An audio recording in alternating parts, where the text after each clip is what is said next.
Yes, dear friends of all around the world, as I promised before, there will be some shows which is going to be in English to help bring all our African community together so we can share some ideas, some knowledge together, to exchange minds and thoughts together so we can move Africa forward. Because what we are observing today in Africa, it's really, in many cases, unacceptable, and we need to debate about certain things to help our countries back home move on in a right direction for the best of our populations back home in Africa. The topic I chose to talk to you about today, it's about the political maturity within African political discourse or exchange. What we see today, I'm going to be specifically talking about Congo. We need really some political maturity within our political debate. What we see today is really shameful and regrettable. We should learn to disagree politically without being rude to each other, without pulling each other down, without calling each other's names. Just because my idea is different from yours, it doesn't make me necessarily a devil or a Satan, because that's what we notice today. If my proposal is different from yours, straight away you begin to calling me names. Oh, devil, oh, this. Politics doesn't work that way. Politics needs maturity, needs tolerance. We need to be patient, not only with ourselves, but tolerant with others as well. But especially in Congolese political discourse, what we notice is once you decide your mind, no one can change it. Once you've made your point, no one can move it aside. Even if you see clearly that you were wrong, but you're still going to insist that you are the one who's right. We need to change such attitude within our political discourse in the Congo. Because we are all kids from the same family. We should remember that. As Congolese, we are all kids from a unique single family. So we should learn to understand that disagreeing with my brother, disagreeing with my sister, it doesn't make him or her my enemy. It's just the guy or the woman have got a different point of view from mine. He may turn out he's right or she's right than you, but it needs us to take time, relax a bit, and understand that we are different from each other. But all our minds, all our ideas are welcomed on the table to help our countries in Africa and especially in Congo move on well economically and socially. So the other problem we have in Congo is we should learn to recognize some good deeds. What do I mean by good deeds? What we see today, people are willing to ignore even the positive stuff done by the other side. So if you are from an opposition party, whatever good few things the government is doing, you'll be ready just to pull it down, ignore it, bash it, rubbish, calling it names, even if it's clear to everybody that the government is doing some effort to try to lift up people from poverty. It's not easy, as I've said before, it's not easy to rebuild a country like Congo. Remember, we've got one of the largest countries in Africa. And to hope that we're going to rebuild Congo just in one day like that, I mean, mysterious how it can happen. It needs really a collective work of all of us Congolese, women and men together, young and old men together, to participate together in the rebuilding of our country. To sit down here in Europe or Canada and all over overseas and bashing and complaining and criticizing our governments back in Africa and especially in Congo, it's not helping only the situation to get worse, but it's not really fair. You have to arrive in Congo, you have to go to Congo yourself and see how the country has been destroyed for more than 40 years. There's no roads, there's nothing, there's no schools. The social system is down. I mean, electricity, water, there's nothing. I mean, people live like they are living in a jungle. So, to hope that somebody gonna walk just like Jesus on the water and heal Congo in one day, it's really crazy. It's really crazy. It needs time to fix that big country. Remember, Congo is about 15 times bigger than France even. So to heal such a country, it's ask really a good participation of all of us, and love for our country, and understanding of each other. Because the direction we are moving in, it's not really helpful. What we notice today is two Congolese cannot agree on anything. So it's like two people walking in the same way, but with different ideas. So how are you gonna reach to the same common point? That's the problem we have. We have to understand that we are kids from the same family. We may disagree with our ideas, but at the end of the day, no one is enemy of the other. That's the point I would like to make today.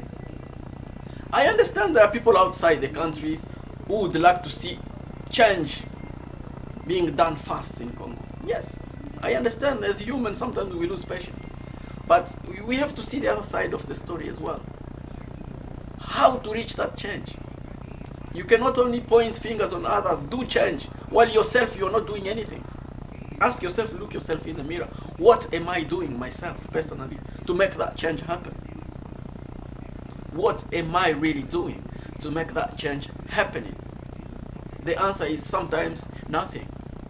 We cannot just sit here in Europe enjoying our foods in our houses, driving our cars in roads, and keep watching in the window. Oh, how's Congo's doing there? Oh, they're still doing rubbish.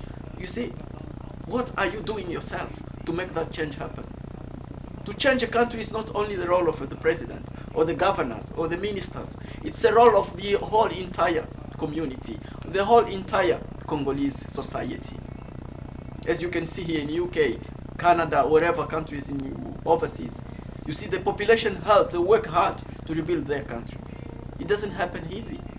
But most Congolese people often, we think, okay, I'm going to relax here in overseas, keep checking the clock if things are going well in Congo, and one day I'll wake up, maybe Congo will be like Canada, Congo will be like Japan, and then I'll move back home. No, you have to make that happen yourself.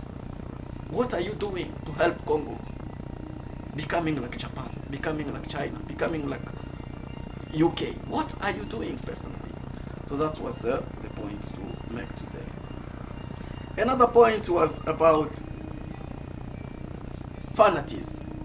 What we see today in Congolese debates, people are too fanatic to the point of you wonder how even can I change my sister or my brother's point of view. Even if it's clear you are wrong, but you still supporting that party, you still supporting your leader, you still supporting your opposition party, this is the problem we have. We have to understand that there is no shame in accepting that yes, my party has failed me. My party have let the people down, and at this time I have to move a little bit from this party. That's what we call political maturity. But for Congolese people, even if it's clear for everybody, even if it's very clear for the whole world that your party have messed up things, you will still keep supporting it. Keep praising it. While deep down your heart you can see yourself, they have messed up stuff. We have to change that attitude as well. You have to remember that fanatism can lead to tribalism. Because more you become a fanatic, more you turn in the road of becoming a tribal person. And if we continue to go down that road, I guarantee you, we will not only gonna leave Congo in a desperate situation, but we will leave Congo hopeless forever. So we have to be quick and to understand that if a mistake has been done, I have to call it up. I have to call up on the leader and tell you've done things wrong, you need to improve, and that's how other countries move on. Not being fanatic to the point we see today in our community. Another point is about respect of opinion. What we see today, Congolese people don't respect each other's opinions. Every Congolese thinks he's the one clever enough. His opinion is the best, and so everybody should follow it. And if you disagree with it, then you are a devil. You know what I'm saying is true. Congolese people don't respect each other's opinion. My opinion is the only way, or nothing will be done if you don't follow me. Politics do not go work that way. Politics need an understanding of each other's opinions.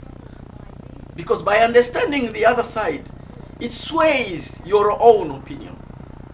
You will begin to realize, oh, I was wrong somehow. Because this guy's point makes really sense as well. That's how countries move on. But in Congo, if I decide this is the road, we go this road, if you don't gonna follow me in this road, I'm not coming in your road. That's why we are tearing apart. You see, the country is not moving on because of such attitude. Nobody wants to listen to another. Me. Too much egos in political leaders. You cannot be a leader with full of attitude. Arrogant. We have received complaint about arrogant leaders in Africa who, they don't listen to their ministers even. Your minister can give you a good idea, Mr. President, the way you are going is not good, it's not helpful. And that idea may sway your point to help the country move on good. Remember, to be a president or a minister or whatever doesn't make you knowing things. It doesn't make you that you are best or you know better than everyone else because you are a president of a country. No. Who told you that? Who told you that? And in the case of Africa, people become president by mystery. You know yourself. You know yourself.